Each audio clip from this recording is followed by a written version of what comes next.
We're going to have some good conversation and everything. Before we get to the good conversation, and speaking of folks living a long time, I do want to give a shout-out. We've mentioned her name a couple of times, sometimes in the positive light, sometimes it wasn't always positive because she was definitely involved with what Bruce Bridges, who was one of our guests, was talking about with the property that he had.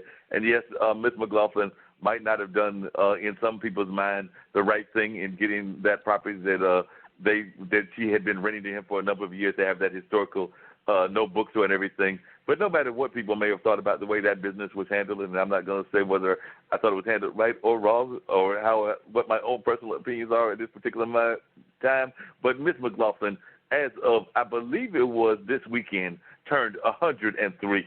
So no matter what people may think of her, I think it demands great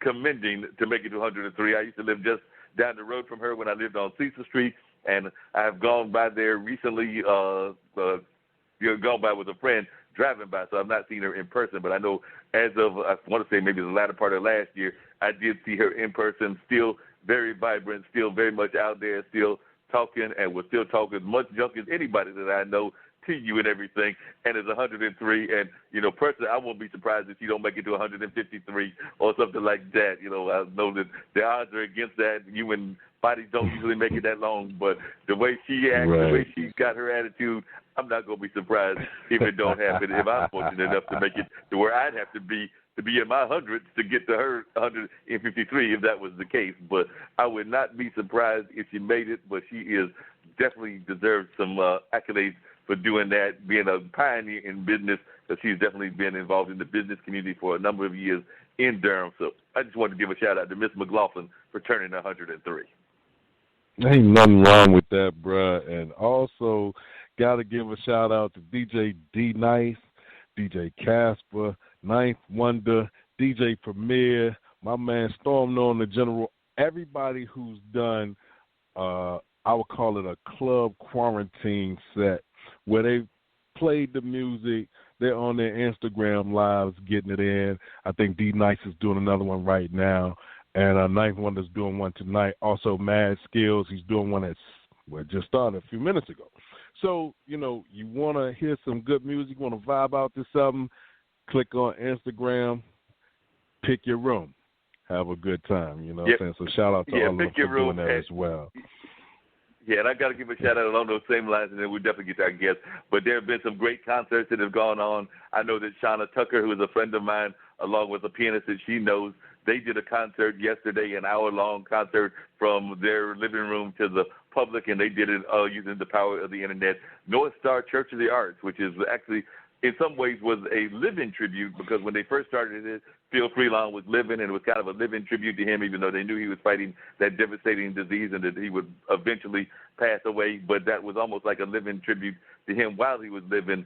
They did a concert around various musicians and everything, and there were some great musicians. Sinclair Palmer was part of that. I believe Shauna might have been part of that as well. Definitely all part of that was Camera.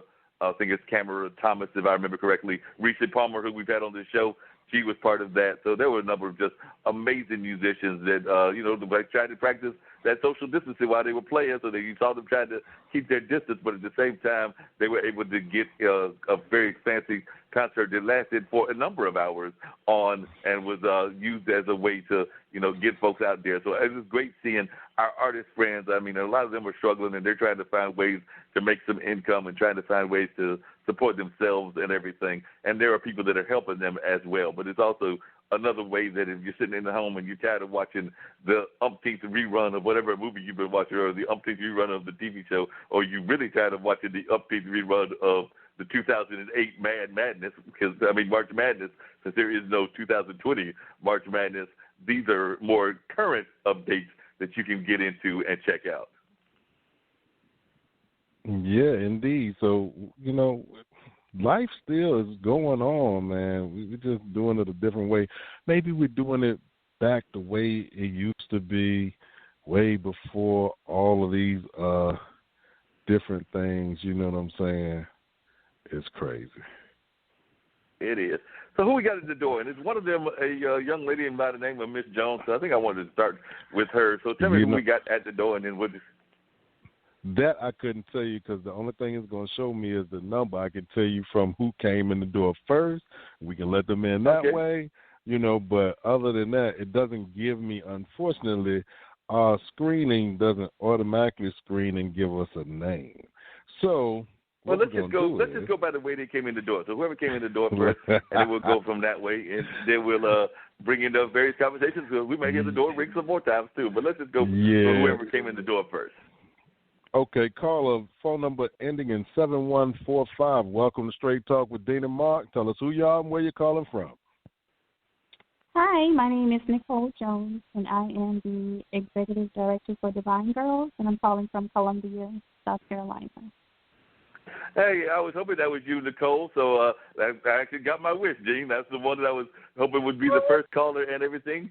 So, Nicole, this is Mark on the other line here. So tell me a little bit about Divine Girls and what y'all are doing. Are y'all having as much issues in terms of being in lockdown there in South Carolina as we are in North Carolina, and of course as Dean is up around the New Jersey, New York area? But just let folks know how you're doing in general, and particularly in this day and time that we're in, and also about the whole program that you have created and how it came about. I know that my friend Derek Drakeford was involved with it in the Purpose University and what he created, so I know you definitely want to share a little bit about what that was about and how it helped you guide your path that you are on right now. Well, first I would like to say hi, and I'm doing fine. My business is sort of impacted by this whole social distancing and everything. I'm still working, but there's a limit of people that what I do. Let me just start with what I do. So Divine Girls is a nonprofit organization. The business is the business is based out of Charlotte, North Carolina, and we do workshops in North Carolina and South Carolina working with teens in homeless shelters and young women, and also foster care agencies. So my workshops, they consist of changing the way that we think. And so I have material there. I have a whole curriculum that is outlined for my girls and my young women that I work with. And I also have a book, so I'm an author as well. Yay! The book is called Being a Teenage Girl. So in the book, I kind of talk about 3 things that I struggled with as a teenager as myself. Identity crisis, which is trying to fit in, and building character, which stems from teenage pregnancy myself, and finding my purpose is what I'm doing now, giving back. So I can thank Derek Drakeford. I hope he's on the line too. He has Purpose University, so he kind of helped me migrate toward things that mean most to me. And he actually was the person that encouraged me to write my book. So my book is actually a gift to the girls that I work with.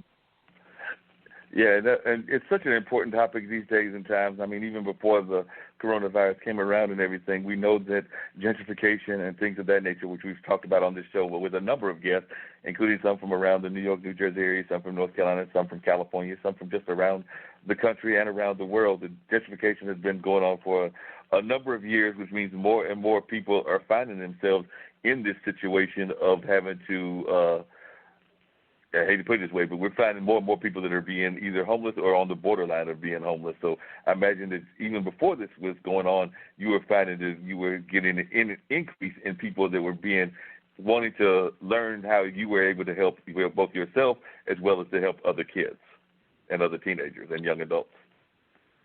Yes, absolutely. And I love what I do. I don't do this full time. This is actually my baby. I call it my baby because it is my purpose. It is what I want to do. But hopefully, as time progressed, it's been about 2 years since I've had the nonprofit, so it's very, very new. But hopefully I can do this long term, and I will. I would like to do it full time, actually, instead of doing it part time on my own free time. But everything that I make I do work from 8 a.m. to 5 p.m. So I have a job like everybody else, but the money that I make, I basically put it back into my organization because I honestly love what I do.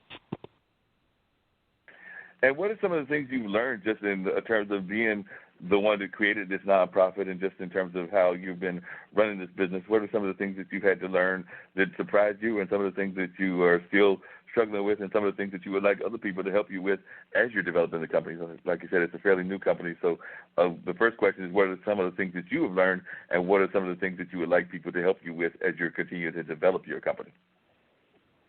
Well, the first thing I would say that I've learned, everybody has a testimony. I've learned that someone's struggle may be worse than yours. As I mentioned, I had several things that I spoke about in the book. And working with some of these young women and teen girls, I've found that they give me hope. They are what keeps me going. I do struggle in certain areas because I'm a mom, and as I said, I was a teen mom, so I have 2 teenage daughters as well. So there is not a manual when it comes to parenting, kind of learn so, and so I instill the same values in my daughters that I instill in the teens that I work with. And it was another question that you asked me. I'm sorry. Oh, I was just asking, what are some of the things that you, in terms of help that you might need yourself, in terms of the organization, what are some of the help that you might be asking the public for that you would like to have them help you with as you're creating the company and further developing the company? Is there any certain items that you're looking for help with, whether that's help with grant writing, whether that's help with whatever you may need help with in your organization? Yes, grant writing is definitely something that I am interested in. I have a few LinkedIn followers that reached out to me as far as grant writing.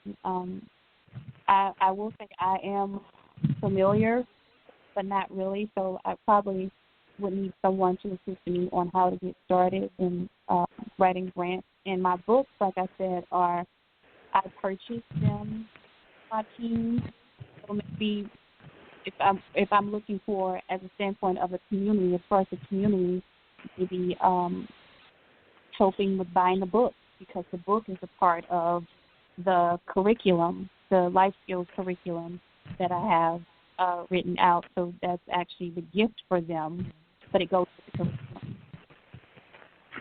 And what are some of the life skills that you're finding that you're really able to teach these kids about? So, if you could, I know it, of course, probably takes many hours and many days, but if you could just give a little bit of a synopsis of what they learn when they are learning from you. Well, mastering the art of decision making is what my life skills curriculum is built on, because if we change the way that we think, then we could change our outcomes. So prevention and planning is one of them, and as I said, critical thinking and maintaining emotional